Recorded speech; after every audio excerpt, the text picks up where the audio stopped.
Hello everyone, welcome back to my YouTube channel Study in Bengali. Ongoing RRB NTPC 2025 জন্য GK GS এর যে last minute সাজেশনের ক্লাসটা আমরা কন্টিনিউ করছিলাম। আজকে তার আরও একটা মক টেস্ট নিয়ে আমরা হাজির হয়েছি। তাহলে চলো দেরি না করে শুরু করা যাক আজকের প্রথম প্রশ্ন। দেখো আজকের প্রথম প্রশ্ন কি বলছে, বিখ্যাত কাব্য মেঘদূত কে রচনা করেছিল? তো সঠিক অ্যান্সার কী হবে? আমরা কিন্তু সকলে এই কোশ্চেনটার অ্যান্সার পারবো। সঠিক অ্যান্সার কিন্তু হয়ে যাবে কবি কালিদাস।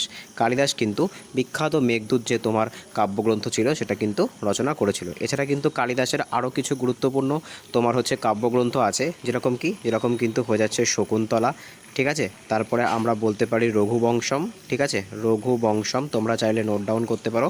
এগুলো কিন্তু আপকামিং পরীক্ষার জন্য খুবই গুরুত্বপূর্ণ। নেক্সট কোশ্চেন আমরা দেখে নেব। পরবর্তী কোশ্চেন কি বলেছে, আজকে 2 নম্বর কোশ্চেন, যে 2019 সালের মে মাসে ভারতের প্রতিরক্ষা মন্ত্রী হিসেবে কাকে নিয়োগ করা হয়েছে? দেখো বর্তমানে কিন্তু এখন 2025 চলছে, তো মনে রাখবে এটাকে যদি আমরা আপডেটও করি তাহলেও কিন্তু আমাদের অ্যান্সারটা সেমই হবে। তার কারণ কি, আমাদের যে প্রতিরক্ষা মন্ত্রী তিনি কিন্তু বর্তমানে রাজনাথ সিংহই আছেন। 2019 সালেও কিন্তু ইনিই ছিলেন। তো 2025 সাল অনুযায়ী আমাদের ভারতের প্রতিরক্ষা মন্ত্রী হিসেবে কাকে নিয়োগ করা হয়েছে? তো রাজনাথ সিংহ কিন্তু সঠিক অ্যান্সার হয়ে যাবে। নেক্সট কোশ্চেন আমরা দেখে নেব। পরবর্তী কোশ্চেন কি বলেছে, আজকে 3 নম্বর কোশ্চেনটা একটু বড়, ভালো করে পড়বে।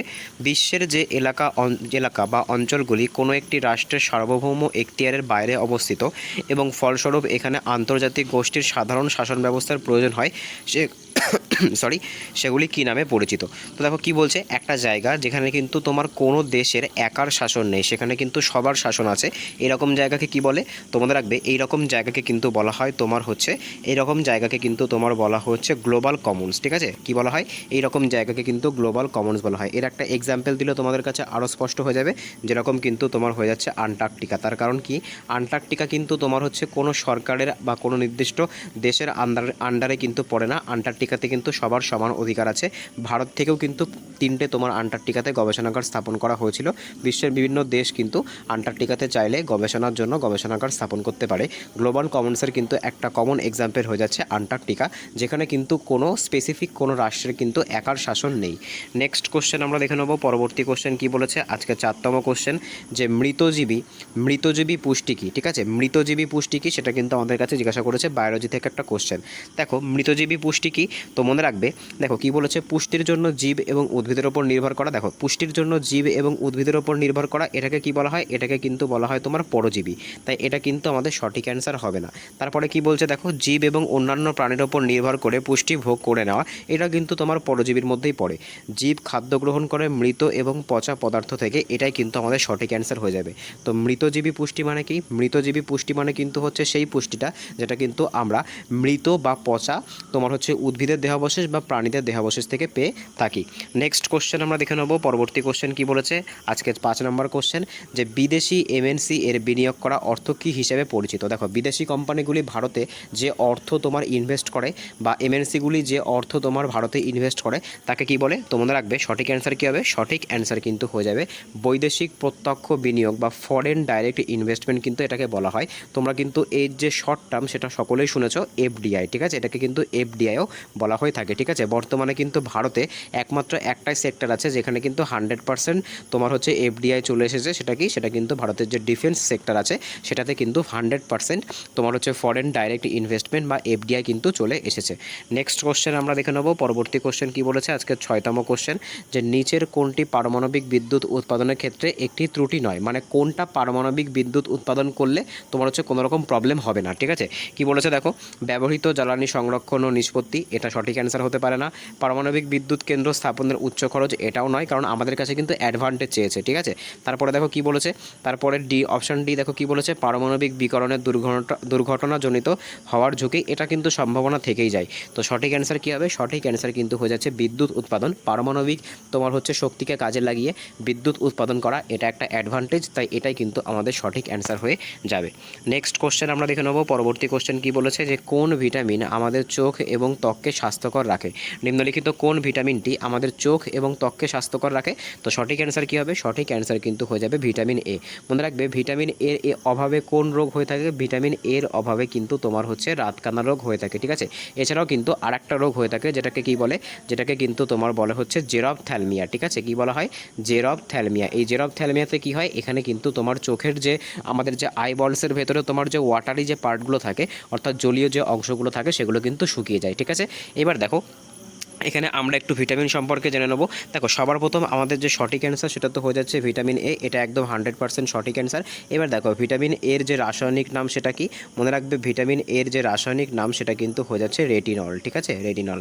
এবার দেখো এখানে দেখো ভিটামিন এ, ই, ডি এবং বি বলেছে। মনে রাখবে ভিটামিন এ, ডি, ই আর কে, ঠিক আছে? এই যে চারটে ভিটামিন আছে এরা কিন্তু কি? এরা কিন্তু তোমার হচ্ছে স্নেহজাতীয় পদার্থের দ্রব্য, মানে এরা কিন্তু তোমার ফ্যাটে সলিউবেল, ঠিক আছে? ফ্যাটের মধ্যে কিন্তু এরা গুলে যায়। আর যে ভিটামিন বি আর সি আছে এরা কি? এরা কিন্তু তোমার হচ্ছে ওয়াটার সলিউবেল, মানে জলের মধ্যে কিন্তু গুলে যায়। নেক্সট কোশ্চেন আমরা দেখে নেব। পরবর্তী কোশ্চেন কি বলেছে? আজকের 8 নম্বর কোশ্চেন, যে 2019 সালের লোকসভা ভোটে বিজয়ী প্রার্থীদের মধ্যে সর্বকনিষ্ঠকে? দেখো এটা কিন্তু সেই সময়কার কারেন্ট অ্যাফেয়ার্স ছিল, বর্তমানে এটা অপ্রয়োজনীয়। তোমরা শুধু এটা মনে রাখবে যে 2024 সালে যে লোকসভা ইলেকশন হয়েছিল সেখানে সর্বকনিষ্ঠ ক্যাবিনেট মন্ত্রীকে? তো মনে রাখবে সেখানে কিন্তু সর্বকনিষ্ঠ যে ক্যাবিনেট মন্ত্রী তিনি কিন্তু রামমোহন নাইডু, ঠিক আছে? এই নামটা তোমরা মনে রাখবে, এটা কিন্তু তোমাদের পরীক্ষার জন্য খুবই গুরুত্বপূর্ণ। বর্তমানে রামমোহন নাইডু কিন্তু মাত্র 36 বছর বয়সী ভারতের সবথেকে তোমার হচ্ছে যুব মন্ত্রী, ঠিক আছে? যুব কিন্তু আমরা এমপি বলতে পারি বা মেম্বার অফ পার্লামেন্ট বলতে পারি। এবার এই রামমোহন নাইডু কিসের সাথে সম্পর্কযুক্ত বা কোন মিনিস্ট্রি এনার কাছে আছে? তো এনার কাছে কিন্তু যে অ্যাভিয়েশন মিনিস্ট্রি আছে সেই অ্যাভিয়েশন মিনিস্ট্রি কিন্তু এনার আওতায় পড়ে। নেক্সট কোশ্চেন আমরা দেখে নেব। পরবর্তী কোশ্চেন কি বলেছে? আজকে 9 নম্বর কোশ্চেন, যে ডেন্টাল ক্যারিজ বলতে কি বোঝায়? ঠিক আছে, দাঁতের প্রদাহ, দাঁতের ক্ষয়, দাঁতে খাবারের কণা আটকে থাকা এবং দাঁত সাদা হয়ে যাওয়া। দেখো ডেন্টাল ক্যারিজ মানে কি বোঝায়? ডেন্টাল ক্যারিজ মানে কিন্তু বোঝায় দাঁতের ক্ষয়। দেখো আমাদের মুখের ভেতরে যে পিএইচ থাকে সেই পিএইচের মান যখন তোমার হচ্ছে 5-এর থেকে কম হয়ে যায়, ঠিক আছে, সেক্ষেত্রে কী হয়ে যায়? সেক্ষেত্রে কিন্তু আমাদের দাঁতের ক্ষয় বা টুথ ডিকে হতে শুরু করে। নেক্সট কোশ্চেন আমরা দেখে নেব। পরবর্তী কোশ্চেন কি বলেছে? আজকে 10তম কোশ্চেন, যে জাতীয় গ্রামীণ কর্মসংস্থান নিশ্চিতকরণ আইন বা national rural employment guarantee act কমপক্ষে কত দিনের প্রতিটি পরিবারে কর্মসংস্থানের যোগান করে? দেখো বর্তমানে এটার নাম কি? বর্তমানের এটার নাম কিন্তু তোমার হচ্ছে মানরেগা, ঠিক আছে? বর্তমানে এটার নাম কিন্তু হয়ে যাচ্ছে MNREGA, মানরেগা। এটা কিন্তু national rural employment guarantee act থেকে বর্তমানে এর নাম কিন্তু হয়ে যাচ্ছে, এখানে একটা জি পড়বে, সরি একটু ভুল হয়ে গেল, যে Mahatma Gandhi national rural employment guarantee act, বর্তমানে কিন্তু এটার নাম হয়ে গেছে মানরেগা। তো মানরেগাতে তোমার হচ্ছে কত দিনের কাজকে এনশিওর করে সরকার? তো মনে রাখবে মানরেগাতে কিন্তু সরকার 100 দিনের কাজ প্রত্যেকটা পরিবারের একজনের জন্য কিন্তু তোমার হচ্ছে একদম গ্যারান্টি দেয়। নেক্সট কোশ্চেন আমরা দেখে নেব। পরবর্তী কোশ্চেন কি বলেছে? আজকের 11তম কোশ্চেন, যে মীনাক্ষী মন্দির কোন রাজ্যে অবস্থিত? খুব সোজা একটা কোশ্চেন, আমরা কিন্তু সকলেই জানি যে মীনাক্ষী দেবী যে মন্দির আছে এটা কিন্তু তামিলনাড়ু রাজ্যে অবস্থিত, ঠিক আছে? নেক্সট কোশ্চেন আমরা দেখে নেব। পরবর্তী কোশ্চেন কি বলেছে? দেখো আজকের 12তম কোশ্চেন, যে মৈত্রী এবং দক্ষিণ গঙ্গোত্রী গবেষণা কেন্দ্রগুলি কোথায় অবস্থিত? দেখো একটু আগে তোমাদেরকে বললাম, তোমাদেরকে কিন্তু একটু আগে যে গ্লোবাল কমন্স ছিল সেই গ্লোবাল কমন্সের এক্সাম্পল বলতে গিয়ে কিন্তু বলেছিলাম আন্টার্কটিকার কথা, যেখানে কি বলেছিলাম? যেখানে কিন্তু বলেছিলাম যে ভারতেরও কিন্তু তোমার হচ্ছে 3টে কি আছে? ভারতেরও কিন্তু তোমার হচ্ছে 3টে ওখানে কিন্তু ল্যাবরেটরি আছে। তার ভেতরে একটার নাম কি? মৈত্রী, আর একটার নাম কিন্তু হয়ে যাচ্ছে তোমার দক্ষিণ গঙ্গোত্রী। এইবার যে 3 নম্বর যে ভারতের ল্যাবরেটরি যেটা ওখানে স্থাপন করা হয়েছে সেটার নাম কি? সেটা তোমরা আমাকে কমেন্টে জানাবে, এটা তোমাদের জন্য একটা HW থাকবে। তো সঠিক অ্যান্সার কী হবে? মৈত্রী এবং দক্ষিণ গঙ্গোত্রী গবেষণা কেন্দ্রগুলি কোথায় স্থাপন করা হয়েছে? তো এটা কিন্তু আন্টার্কটিকাতে স্থাপন করা হয়েছে। দেখো তোমাদের যে পরীক্ষাটা চলছে সেই পরীক্ষার জন্য কিন্তু আমি এরকমভাবে মক টেস্টের আয়োজন করেছি। তোমরা যদি মোটামুটিভাবে তোমাদের স্কোর এই যে 40টা কোশ্চেনের মধ্যে, মোটামুটি 40টা কোশ্চেনের মধ্যে তোমাদের যদি 35+ স্কোর হয়, মনে করবে তোমাদের পরীক্ষা কিন্তু ক্লিয়ার হয়ে যাবে, ঠিক আছে? তো পরের প্রশ্নে যাই, দেখো কি বলেছে? যে উৎপাদনের জন্য কাঁচামাল এবং হাতে থাকা অর্থকে কিসের আওতায় শ্রেণীবদ্ধ করা হয়ে থাকে? অর্থাৎ আমাদের কাছে তোমার কাঁচামাল বা তোমার হচ্ছে যে অর্থ সেটা যখন দুটোই একসঙ্গে থাকবে তখন সেটাকে আমরা কি বলবো? দেখো তখন সেটাকে কিন্তু তোমার বলা হয় কার্যকারী মূলধন বা ওয়ার্কিং ক্যাপিটাল। যখন আমাদের কাছে কি থাকবে?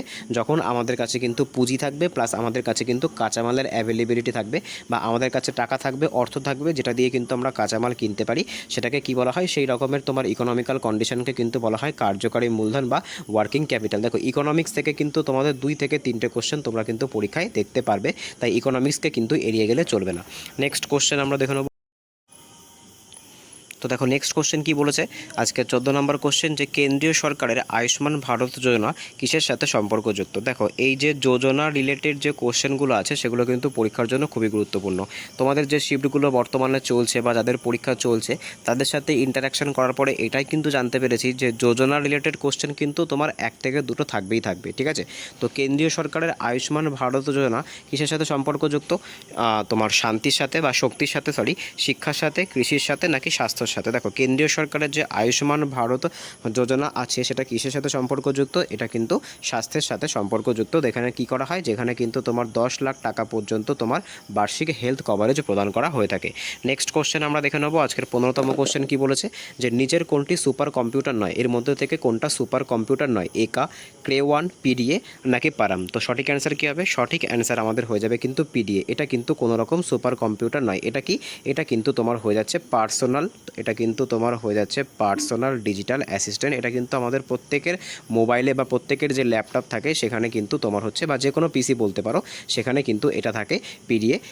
যেটার ফুল ফর্ম কিন্তু হয়ে যাচ্ছে personal digital assistant. Next question আমরা দেখে নেবো, পরবর্তী কোশ্চেন কি বলেছে, আজকে 16তম কোশ্চেন, যে নির্বাচনের সময় রাজনৈতিক দল এবং প্রতিদ্বন্দ্বী প্রার্থীদের দ্বারা অনুসরণ করা নিয়ম এবং নির্দেশিকাগুলির সেটকে কি বলা হয়। দেখো যখন কোনো ব্যক্তি ভোটে দাঁড়ায়, ভোটের আগে কিন্তু তাকে কিছু প্রোটোকল মেনে চলতে হয়, ঠিক আছে, ভোট হওয়ার আগে পর্যন্ত।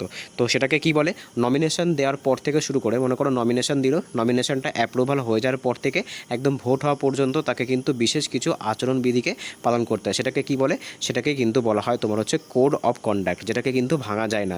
যদি কোনো ব্যক্তি সেই কোড অফ কন্ডাক্টকে ভাঙেন সেক্ষেত্রে কিন্তু তার যে নমিনেশন সেটাকে কিন্তু ক্যান্সেল করে দেওয়া হবে। নেক্সট কোশ্চেন আমরা দেখে নেবো, আজকে 17 নম্বর কোশ্চেন কি বলেছে, যে ড্যাশ এর অভাবজনিত কারণে গলগণ্ড রোগ হয়ে থাকে। দেখো যারা আমার সাথে কিন্তু তোমার আরআরবি গ্রুপ ডি সায়েন্সের ক্লাস প্র্যাকটিস করো তাদের জন্য কিন্তু খুব সোজা একটা কোশ্চেন, যে ড্যাশের অভাবজনিত কারণে গলগণ্ড ব্যাধি হয়ে থাকে। তো সঠিক অ্যান্সার কী হবে, সঠিক অ্যান্সার কিন্তু হয়ে যাবে আয়োডিনের তোমার সংশ্লেষণ যদি আমাদের বডিতে কম হয় তাহলে সেক্ষেত্রে কিন্তু গলগণ্ড রোগ হয়ে থাকে। এবার এই আয়োডিনটা সংশ্লেষণ করে কোন হরমোন, তোমরা রাখবে আমাদের বডির মধ্যে যে থাইরক্সিন হরমোন আছে সেটাই কি করে, সেটাই কিন্তু আয়োডিনকে সংশ্লেষ করে। নেক্সট কোশ্চেন আমরা দেখে নেব, আজকের 18তম কোশ্চেন কি বলেছে, যে নিম্নলিখিত স্থানগুলির মধ্যে কোনটি একটি বৌদ্ধ তীর্থক্ষেত্র নয়। তো এর মধ্যে থেকে কোনটা একটা বৌদ্ধ তীর্থক্ষেত্র নয়, বুদ্ধগয়া, কুশীনগর, সারনাথ নাকি গোয়ালিয়র। তো সঠিক অ্যান্সার কী হবে, সঠিক অ্যান্সার কিন্তু হয়ে যাবে তোমার গোয়ালিয়র। তার কারণ গোয়ালিয়র কিন্তু কোনো রকম বুদ্ধ বা বুদ্ধের সাথে কিন্তু সম্পর্কযুক্ত নয়। দেখো বুদ্ধগয়াতে কি হয়েছিল, বুদ্ধগয়াতে কিন্তু গৌতম বুদ্ধ কি করেছিল, গৌতম বুদ্ধ কিন্তু নির্বাণ লাভ করেছিল, এটা কিন্তু একটা বুদ্ধের সাথে সম্পর্কযুক্ত। কুশীনগরে তিনি মারা যান, সেক্ষেত্রে এটাও কিন্তু হচ্ছে একটা বৌদ্ধ তীর্থক্ষেত্র। সারনাথে তিনি কি করেছিলেন, সারনাথে কিন্তু তিনি তার প্রথম উপদেশ দিয়েছিলেন, ঠিক আছে, ফার্স্ট সারমন যেটাকে বলা হয় দিয়েছিলেন, তাই এটাও কিন্তু একটা বৌদ্ধ তীর্থক্ষেত্রের মধ্যে পড়ে। একমাত্র পড়ে না কোনটা, গোয়ালিয়র কিন্তু পড়ে না। নেক্সট কোশ্চেন আমরা দেখে নেব, আজকের 19তম কোশ্চেন কি বলেছে, যে বন্যপ্রাণী সংরক্ষণ আইন যেটা 1972 সালে চালু হয়েছিল, সেই বন্যপ্রাণী সংরক্ষণ আইনের তপশিলের সংখ্যা কটা ছিল, 7টা ছিল, 4টে ছিল, 5টা ছিল, এটা 6 হবে, ঠিক আছে, এটা তোমার হচ্ছে 6 হবে। তো সঠিক অ্যান্সার কী হবে, সঠিক অ্যান্সার মনে রাখবে যে বন্যপ্রাণী সংরক্ষণ আইন যেটা 1972 সালে চালু হয়েছিল সেটা কিন্তু কি, সেখানে কিন্তু তোমার হচ্ছে তপশিলের সংখ্যা ছিল 6টা। নেক্সট কোশ্চেন আমরা দেখে নেব, পরবর্তী কোশ্চেন কি বলেছে, আজকের 20তম কোশ্চেন, একটি সংস্থা বাইরের উৎস থেকে নিয়মিত পরিষেবা ভাড়া করে বেশিরভাগ অন্যান্য দেশ থেকে, যা আগে আভ্যন্তরীণ বা দেশের অভ্যন্তরে থাকা সরবরাহ করা হতো। এই ব্যবসা পদ্ধতিকে কি বলে। দেখো মনে করো কোনো একটা কোম্পানি আছে, সেই কোম্পানি কি করে, সেই কোম্পানি তোমার হচ্ছে বাইরে থেকে পরিষেবাকে ভাড়া করে, কিন্তু আগে কি করতো, আগে কিন্তু দেশীয় যে তোমার সেবাগুলোকে গ্রহণ করতো। বর্তমানে তারা কি করে, বর্তমানে কিন্তু তারা বাইরের সেবাগুলোকে গ্রহণ করে। তো এই পদ্ধতিকে কি বলে, দেখো ইকোনমিক্সের খুব হার্ড লেভেলের কিন্তু একটা কোশ্চেন এটা, এই পদ্ধতিকে কি বলে, এই পদ্ধতিকে কিন্তু বলা হয় তোমার হচ্ছে আউটসোর্সিং। আশা করি বুঝতে পেরেছো। নেক্সট কোশ্চেন আমরা দেখে নেবো, পরবর্তী কোশ্চেন কি বলেছে। দেখো আমি সব রকমভাবে চেষ্টা করেছি যে তোমাদের economics plus current affairs plus হচ্ছে স্ট্যাটিক জিকে সব রকমের কোশ্চেন রাখারই কিন্তু চেষ্টা করেছি, প্লাস সায়েন্সেরও কিন্তু কোশ্চেন রাখার চেষ্টা করেছি। এইভাবেই কিন্তু তোমার বাছাই করে 40টা কোশ্চেনের একটা সেট মক টেস্ট আকারে নিয়ে এসেছি। দেখো পরবর্তী কোশ্চেন কি বলেছে, যে কোন সুরকার 2008 সালে পদ্মবিভূষণ পুরস্কার পেয়েছিলেন যিনি 2021 সালে জানুয়ারিতে শেষ নিঃশ্বাস ত্যাগ করেন? সঠিক অ্যান্সার কী হবে? দেখো এটা কিন্তু সেই সময়কার একটা কারেন্ট অ্যাফেয়ার্স ছিল। এই কোশ্চেনটা নিয়ে আসার পেছনে একটাই কারণ, তোমাদেরকে এই জিনিসটা দেখানো যে তোমার হচ্ছে পদ্মবিভূষণ, দেখো এর যে অ্যান্সারটা আছে সেটা কিন্তু বর্তমানে আমাদের কাছে অপ্রয়োজনীয়, কিন্তু তোমাদেরকে জাস্ট এই টপিকটা বোঝাতে চেয়েছি যে এখান থেকে কিন্তু দেখো পদ্মবিভূষণ পদ্মভূষণ মানে আমাদের যে পদ্ম অ্যাওয়ার্ডগুলো আছে সেই পদ্ম অ্যাওয়ার্ডগুলো থেকে কিন্তু কি আসতে পারে, পদ্ম অ্যাওয়ার্ডগুলো থেকে কিন্তু কোশ্চেন আসতে পারে। সম্প্রতি কিন্তু সেই পদ্ম অ্যাওয়ার্ডগুলো চালু হয়েছে, মানে দেওয়া হয়েছে সরি, সেই জন্য কিন্তু পদ্ম অ্যাওয়ার্ডগুলো গুরুত্বপূর্ণ। তাই পরীক্ষার আগে কিন্তু যার যখন যে শিফটে পরীক্ষা পড়েছে তার আগে কিন্তু অবশ্যই পদ্ম অ্যাওয়ার্ডগুলো একবার দেখে যাবে। নেক্সট কোশ্চেন আমরা দেখে নেব। পরবর্তী কোশ্চেন কি বলেছে, আজকের 22তম কোশ্চেন, যে সেই জীবেরা সরল পদার্থ থেকে নিজেরাই খাদ্য তৈরি করতে পারে তাদেরকে কি বলে? অর্থাৎ এক কথায় যারা নিজেদের খাদ্য নিজেরাই তৈরি করতে পারে তাদেরকে কি বলে? সহভোজী বলে, মৃতজীবী বলে, পরভোজী বলে, নাকি তোমার হচ্ছে হলজৈক জীব বলে? তো সঠিক অ্যান্সার কী হবে? সঠিক অ্যান্সার কিন্তু হয়ে যাবে তাদেরকে কিন্তু বলা হয় স্বভোজী বা অটোট্রফস, যারা কিন্তু নিজের খাদ্য নিজেরাই তৈরি করতে পারে। নেক্সট কোশ্চেন আমরা দেখে নেব। আজকে 23 নম্বর কোশ্চেন কি বলেছে, যে বারবার প্রতিফলনের ফলস্বরূপ শব্দের যে রেশ থেকে যায় তাকে কি বলে? মনে করো কোনো একটা ধ্বনি বারবার প্রতিফলিত হচ্ছে, প্রতিফলন হওয়ার পরে তার যে শব্দের যে রেশ থেকে যায় সেটাকে কি বলে? তো মনে রাখবে সেটাকে কিন্তু বলা হয় শব্দের পরাবর্তন। ঠিক আছে, কি বলে সেটাকে? শব্দের পরাবর্তন কিন্তু আমাদের সঠিক অ্যান্সার হয়ে যাবে। নেক্সট কোশ্চেন আমরা দেখে নেব। পরবর্তী কোশ্চেন কি বলেছে, আজকের 24তম কোশ্চেন, যে আলাউদ্দিন খিলজির রাজত্বকালে নিম্নলিখিত কোন প্রকারের কর রাজ্য আরোপ করেনি? ঠিক আছে, কোন করটা তোমার আলাউদ্দিন খলজির সময় আরোপ করা হয়নি? আবাসনের ওপরে কর, গবাদি পশুর ওপরে কর, ক্ষুদ্র শিল্পের ওপর কর, নাকি চাষের ওপরে কর? দেখো আলাউদ্দিন খলজির সঙ্গে তোমার কি সম্পর্কিত? আলাউদ্দিন খলজির সঙ্গে কিন্তু রেশনিং সিস্টেমটা সম্পর্কযুক্ত। তিনি কিন্তু সবার প্রথম রেশনিং সিস্টেমটা চালু করেছিলেন। এবার দেখো এই আলাউদ্দিন খলজির সময় কোনটার ওপরে কোনো রকম কর বা ট্যাক্স আরোপ করা হয়নি? তো সঠিক অ্যান্সার কিন্তু হয়ে যাবে ক্ষুদ্র শিল্পের ওপরে কিন্তু কোনো রকম ট্যাক্স আরোপ করা হয়নি।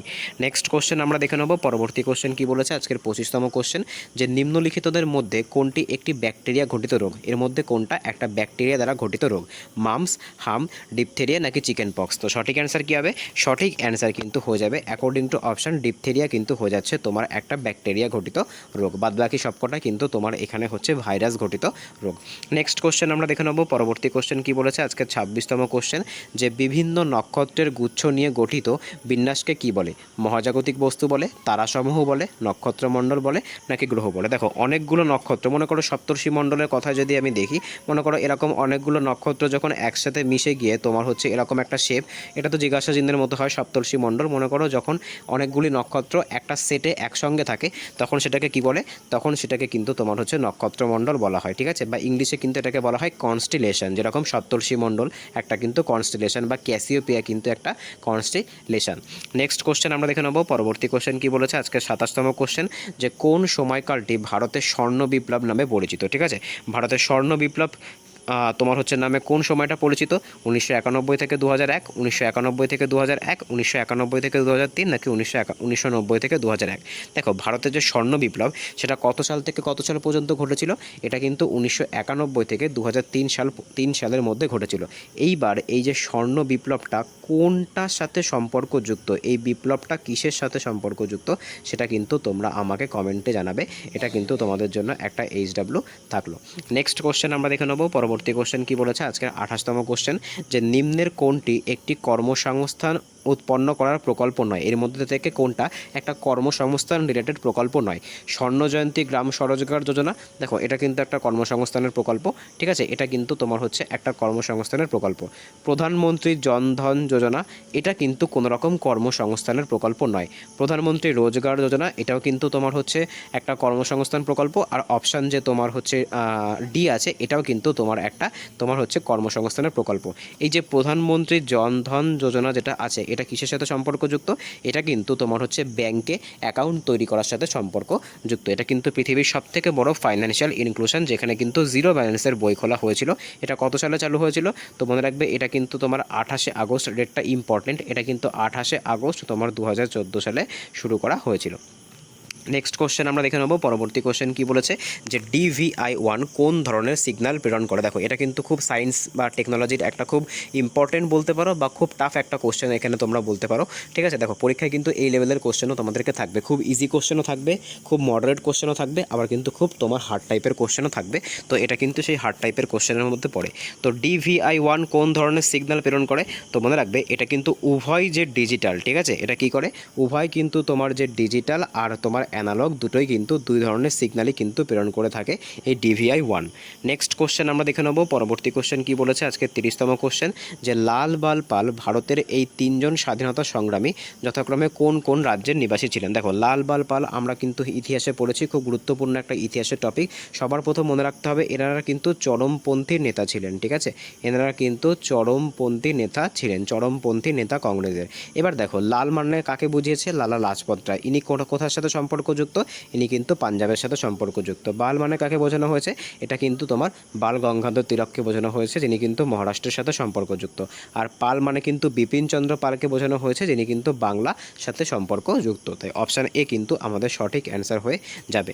নেক্সট কোশ্চেন আমরা দেখে নেব। পরবর্তী কোশ্চেন কি বলেছে আজকের 31তম কোশ্চেন এমন একটি সরকার ব্যবস্থা যেখানে ক্ষমতাগুলি কেন্দ্রীয় কর্তৃপক্ষ এবং রাষ্ট্রের বিভিন্ন সাংবিধানিক অঙ্গের মধ্যে সমানভাগে ভাগ করে নেওয়া হয় সেটাকে কি বলে। দেখো এমন একটা গভর্নমেন্ট সিস্টেম যেখানে কিন্তু তোমার কেন্দ্র আর রাজ্যের মধ্যে ক্ষমতাগুলি তোমার হচ্ছে বন্টন করা হয়, বা কেন্দ্র এবং রাজ্য কিন্তু মিলেমিশে একটা তোমার দেশকে শাসন করে। তো এটাকে কি বলা হয়, এটাকে কিন্তু যুক্তরাষ্ট্রীয় শাসন ব্যবস্থা বলা হয়। এইবার তোমাদের জন্য একটা HW থাকবে, এই যে যুক্তরাষ্ট্রীয় যে শাসন ব্যবস্থা এটা আমরা কোন দেশের সংবিধান থেকে গ্রহণ করেছি সেটা তোমরা আমাকে কমেন্টে জানাবে। নেক্সট কোশ্চেন আমরা দেখে নেব। পরবর্তী কোশ্চেন কি বলেছে যে কি নিয়ন্ত্রণ করতে ইলেকট্রোস্ট্যাটিক প্রেসিপিটেটর ব্যবহার করা হয়। দেখো এখানে তোমার হচ্ছে যে তোমার বাংলাটা দিয়েছে সেটা খুব হার্ড একটা বাংলা, ওই কারণের জন্য কিন্তু তোমাদেরকে আমি বলি যে তোমরা পরীক্ষাগুলো ইংলিশে দেবে, তাহলে কিন্তু তোমাদের অনেক সোজা মনে হবে। কারণ ইংলিশ থেকে বাংলার যে ট্রান্সলেশনগুলো হয়ে থাকে সেটা কিন্তু খুবই বাজে হয়ে থাকে, যেরকম এই কোশ্চেনটার জন্য। দেখো ইলেকট্রোস্ট্যাটিক প্রেসিপিটেটর কিসের জন্য ব্যবহার করা হয়, তো মনে রাখবে এটা কিন্তু বায়ু দূষণের হারকে কমানোর জন্য এই যে ইলেকট্রোস্ট্যাটিক প্রেসিপিটেটর ব্যবহার করা হয়ে থাকে। নেক্সট কোশ্চেন আমরা দেখে নেব। আজকে 33তম কোশ্চেন কি বলেছে দেখো যে IAEA এর মূল কাজ কি। দেখো সবার প্রথম এটা কি মনে রাখবে, এটা কিসের সাথে সম্পর্কযুক্ত, এটা কিন্তু তোমার হয়ে যাচ্ছে, দেখো এটার ফুল ফর্ম আমি তোমাদেরকে বলে দিই, এটা কিন্তু হয়ে যাচ্ছে তোমার international association of international atomic energy association. ঠিক আছে, এই যে IAEA তোমরা দেখতে পাচ্ছ এর ফুল ফর্ম কি, এর ফুল ফর্ম কিন্তু হয়ে যাচ্ছে ইন্টারন্যাশনাল অ্যাটমিক এনার্জি অ্যাসোসিয়েশন। দেখো এখানে যখন অ্যাটমিক এনার্জি আছে তাহলে এটা কিসের সাথে সম্পর্কযুক্ত হবে, অবশ্যই কিন্তু এটা নিউক্লিয় শক্তি বা পারমাণবিক শক্তির সাথে সম্পর্কযুক্ত হবে। আর এই সংস্থার কাজ কি, এই সংস্থার কাজ কিন্তু হচ্ছে বিশ্বজুড়ে নিউক্লিয় শক্তির শান্তিপূর্ণ ব্যবহারের কথা প্রচার করা। আর এই যে IAEA এর ফুল ফর্ম কি, আবারও বলছি international atomic energy association. Next question আমরা দেখে নেব। পরবর্তী কোশ্চেন কি বলেছে আজকে 34তম কোশ্চেন যে নৌবাহিনী প্রধান বা chief of the naval staff কার্যভার কে বহন করেছেন। দেখো এটা কিন্তু আপডেটেড, ঠিক আছে, অর্থাৎ এখানে তোমার অপশানটা মনে হচ্ছে এখানে পড়েনি। ঠিক আছে, 2025 অনুযায়ী আমাদের যে চিফ অফ নেভাল স্টাফ কে আছেন, তো এটা কিন্তু হয়ে যাবে দীনেশ কুমার ত্রিপাঠী। ঠিক আছে, দীনেশ কুমার ত্রিপাঠী ইনি কিন্তু সম্প্রতি কদিন আগে নিযুক্ত হয়েছেন। তো এই নামটা কিন্তু একটা ইম্পর্টেন্ট অ্যাপয়েন্টমেন্ট, তোমরা এটা মনে রাখবে যে দীনেশ কুমার ত্রিপাঠী বর্তমানে কিন্তু ভারতের chief of the naval staff আছেন। নেক্সট কোশ্চেন আমরা দেখে নেব। পরবর্তী কোশ্চেন কি বলেছে আজকের তোমার 35তম কোশ্চেন, সরি এক সেকেন্ড একটু সরে গেল, এটা পেয়ে গেছি। হ্যাঁ দেখো নেক্সট কোশ্চেন কি বলেছে যে মান্ডুক্য উপনিষদ যার অংশ, এই যে মান্ডুক্য উপনিষদ আছে এটা কোনটার অংশ, কোন বেদের অংশ, তো মনে রাখবে এটা কিন্তু অথর্ব বেদের একটা অংশ। দেখো জাদুবিদ্যা সংক্রান্ত যে বেদ সেটা কিন্তু তোমার হয়ে যাচ্ছে এই অথর্ব বেদ। ঠিক আছে, নেক্সট কোশ্চেন আমরা দেখে নেব। পরবর্তী কোশ্চেন কি বলেছে আজকে 36তম কোশ্চেন যে প্রযুক্তিটি আল্ট্রাসাউন্ড তরঙ্গের প্রতিফলন ব্যবহার করে হৃৎপিণ্ডের ছবি তৈরি করে সেটাকে কি বলে। দেখো হৃৎপিণ্ডের ছবি ব্যবহার করা হয়, মানে হৃৎপিণ্ডের যে হৃৎস্পন্দন থাকে তার যে গ্রাফ তৈরি করতে কোন ধরনের আল্ট্রাসাউন্ড ব্যবহার করা হয়, তার যে প্রক্রিয়া সেটাকে কি বলে, সেটাকে কিন্তু বলে ইলেকট্রোকার্ডিওগ্রাম। ঠিক আছে, কি বলে সেটাকে কিন্তু বলে হচ্ছে ইলেকট্রোকার্ডিওগ্রাম। এটাকেই কিন্তু আমরা শর্টে কি বলি, শর্টে কিন্তু ECG বলে থাকি। নেক্সট কোশ্চেন আমরা দেখে নেব। পরবর্তী কোশ্চেন কি বলেছে আজকে 37তম কোশ্চেন যে নিচের কোন জোড়া দেশে দ্বিদলীয় ব্যবস্থা বা 2 পার্টি সিস্টেম রয়েছে, মানে কোন দেশে 2 পার্টি সিস্টেম রয়েছে। ঠিক আছে, শ্রীলঙ্কা নাকি ভুটান, ভারত পাকিস্তান, চীন এবং দক্ষিণ কোরিয়া, নাকি মার্কিন মার্কিন যুক্তরাষ্ট্র এবং যুক্তরাজ্য। তো মনে রাখবে মার্কিন যুক্তরাষ্ট্র আর যে যুক্তরাজ্য আছে এখানে কিন্তু 2 পার্টি গভর্নমেন্ট সিস্টেম আছে। নেক্সট কোশ্চেন আমরা দেখে নেব। পরবর্তী কোশ্চেন কি বলেছে আজকের 38তম কোশ্চেন, যে সংস্কৃত কোন ভাষা পরিবারের অন্তর্ভুক্ত? তিব্বতী বর্মীয়, ইন্দো ইউরোপীয়, দ্রাবিড়ীয় নাকি অস্ট্রো এশিয়াটিক? তো সঠিক অ্যান্সার কী হবে? মনে রাখবে সঠিক অ্যান্সার কিন্তু হয়ে যাবে এই যে সংস্কৃত ভাষা আছে এটা কিন্তু ইন্দো ইউরোপীয় গোষ্ঠীর একটা অংশ। নেক্সট কোশ্চেন আমরা দেখে নেব। পরবর্তী কোশ্চেন কি বলেছে আজকের 39তম কোশ্চেন, যে প্রোগ্রামেবল রিড অনলি মেমোরির সংক্ষিপ্ত রূপ কোনটা? দেখো এটা যদি তোমাদেরকে মানে শর্ট ফর্ম দিয়ে ফুল ফর্ম জিজ্ঞাসা করতো তাহলে অনেক কঠিন হয়ে যেত। এখানে কিন্তু উল্টোটা করেছে, ফুল ফর্ম দিয়ে শর্ট ফর্ম জিজ্ঞাসা করেছে, এটা কিন্তু অনেকটা সোজা হয়ে গেল। দেখো প্রোগ্রামেবলের জন্য আমরা কী নেবো? পি নেবো। রিডের জন্য কী নেবো? আর নেবো।